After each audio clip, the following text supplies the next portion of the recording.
नमस्ते, मैं हूं पूनम गौड़ और आप देख रहे हैं oneworldnews.com की प्रस्तुति उन ग्रहों की बातें। आज के प्रोग्राम में बताऊंगी आज का पंचांग, हर राशि का राशिफल, कहानी किस्से में एक रोचक सी कहानी सुनाऊंगी और आखिर तक मेरे साथ जुड़े रहिएगा। जिनका जन्मदिन है उनका वर्षफल बताऊंगी और साथ में साल भर के उपाय भी। शुरू करते हैं आज के पंचांग से। आज मंगलवार 10 मार्च 2026 है। चैत्र का महीना चल रहा है। कृष्ण पक्ष की सप्तमी तिथि रहेगी रात्रि 1:54 तक और उसके बाद में अष्टमी। अनुराधा नक्षत्र रहेगा शाम 7:05 तक और उसके बाद में ज्येष्ठा। हर्षण योग रहेगा प्रातः 8:21 तक और उसके बाद में वज्र योग। 1.5 घंटे के लिए राहु काल रहेगा दोपहर 3 बजे से शाम 4:30 बजे तक और रवि योग रहेगा प्रातः 6:37 से शाम 7:05 तक। दिशाशूल रहेगा उत्तर। आज शीतला सप्तमी है। आज कहानी किस्से में एक रोचक सी कहानी सुनाऊंगी। बात करते हैं राशिफल की। मैं यहाँ बता देती हूँ कि मैं राशिफल चंद्र राशि से या नाम अक्षर से देखती हूँ। शुरू करते हैं मेष राशि से। आज काम का बोझ जरूरत से ज्यादा रह सकता है। जो जातक बड़े ओहदे की नौकरी ढूंढ रहे हैं उनको आज सफलता मिलती दिख रही है। हनुमान चालीसा का पाठ करें, लाभ होगा।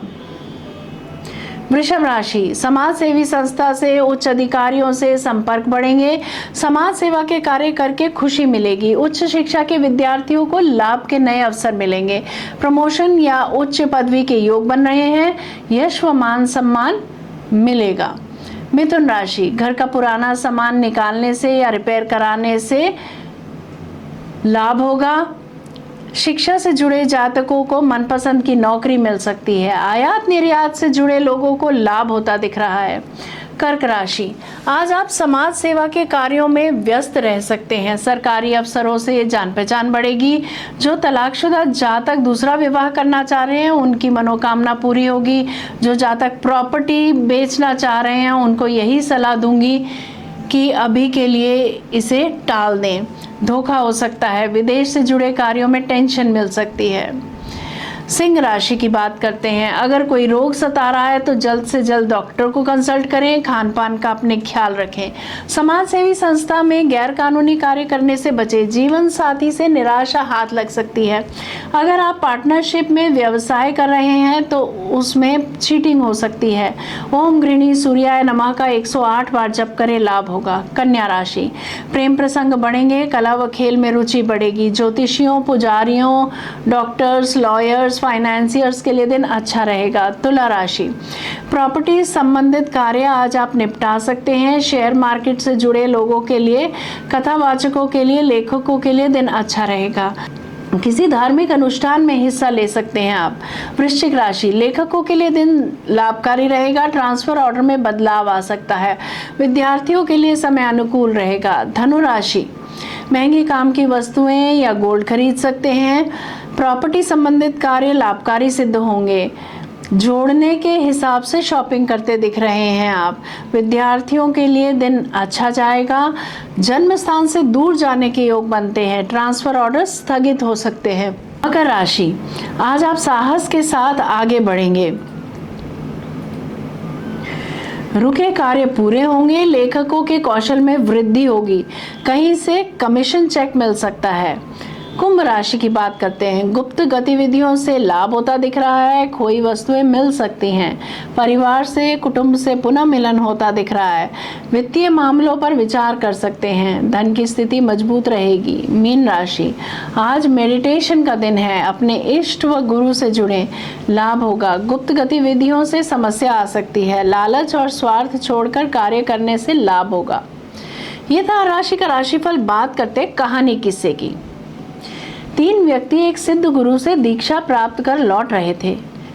वे मार्ग में चलते हुए विभिन्न ग्रंथों और पुराणों पर चर्चा कर रहे थे। काफी समय तक चलते रहने के बाद उन्हें अनुभव हुआ कि अब विश्राम करना आवश्यक है। उन्होंने एक स्थान पर रुककर रात बिताने का निश्चय किया। जब उन्होंने भोजन की पोटली खोली तो देखा कि उसमें केवल एक ही रोटी शेष है।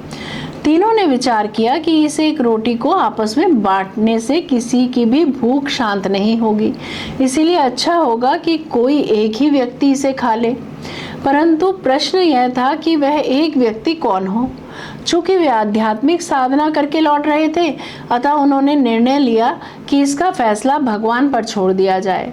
वे बोले, ईश्वर अवश्य ही कोई संकेत देंगे जिससे यह स्पष्ट हो जाएगा कि रोटी किसे खानी चाहिए। यह सोचकर वे तीनों सो गए। थकान अधिक होने के कारण शीघ्र ही सबको गहरी नींद आ गई। प्रातःकाल जब वे जागे तो पहले व्यक्ति ने कहा, कल रात मेरे स्वप्न में एक देवदूत आए। वे मुझे स्वर्ग की सैर कराने ले गए। वहाँ का सौंदर्य और शांति अद्भुत थी। अंत में एक श्वेत वस्त्रधारी महात्मा ने मुझे एक रोटी देते हुए कहा, पुत्र, यह प्रसाद है, इसे ग्रहण कर अपनी भूख शांत करो।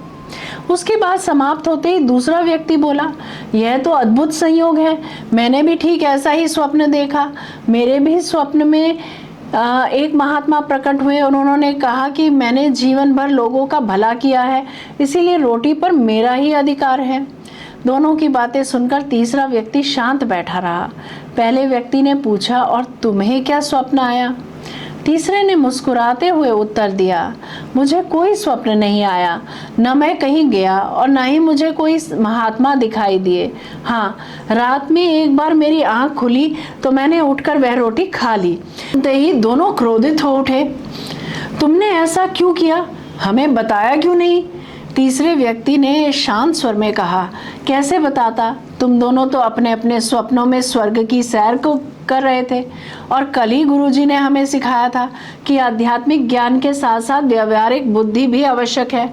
मेरे लिए भगवान का संकेत यही था कि भूख रहने से अच्छा है कि उपलब्ध रोटी खाकर अपनी भूख शांत कर ली जाए। तीसरे व्यक्ति की बात सुनकर दोनों निरुत्तर हो गए। केवल आध्यात्मिक ज्ञान पर्याप्त नहीं है, जीवन में व्यवहारिक बुद्धि का भी उतना ही महत्व है।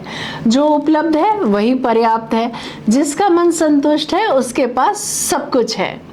जय श्री कृष्णा। जयराम जी की बात करते हैं जिनका जन्मदिन है। आप सबको जन्मदिन की हार्दिक बधाई व शुभकामनाएं। वर्ष 2026 आपके लिए नई शुरुआत, पहचान और करियर में प्रगति का वर्ष रहेगा। कार्य क्षेत्र में आपकी मेहनत का फल मिलेगा और वरिष्ठ अधिकारी जो सीनियर्स हैं आपके ऑफिस में, उनका आप पर भरोसा होगा। नौकरी में पदोन्नति या नई जिम्मेदारी मिलने के योग बन सकते हैं। व्यापार करने वाले जातकों को भी नए अवसर और लाभ मिलने की संभावना है। आर्थिक स्थिति धीरे धीरे मजबूत होगी, हालांकि वर्ष के मध्य में कुछ अनावश्यक खर्च हो सकते हैं। परिवार और रिश्तों में सामंजस्य बना रहेगा। अविवाहित जातकों के लिए विवाह के अच्छे योग बन सकते हैं। स्वास्थ्य के मामले में आपको हृदय, आंखों और रक्तचाप से जुड़ी छोटी मोटी समस्याओं से सावधान रहना चाहिए। नियमित व्यायाम और संतुलित दिनचर्या लाभदायक रहेगी। बात करते हैं आपके साल भर के उपायों की। प्रतिदिन सुबह सूर्य को जल अर्पित करें। ओम गृणी सूर्याय नमः मंत्र का 11 या 21 बार जप करें। रविवार को गेहूं, गुड़ या लाल कपड़ा दान करें। माता पिता और बुजुर्गों का सम्मान कर उनका आशीर्वाद यदा कदा लेते रहें। अहंकार और जल्दबाजी से बचकर निर्णय लें, अवश्य लाभ होगा। यदि मेरा ये प्रोग्राम आपको पसंद आया है तो इसे लाइक, शेयर, सब्सक्राइब करें, बेल का आइकॉन जरूर दबाएं और कल फिर मेरे साथ जुड़िएगा oneworldnews.com की प्रस्तुति उन ग्रहों की बातें में। नमस्ते।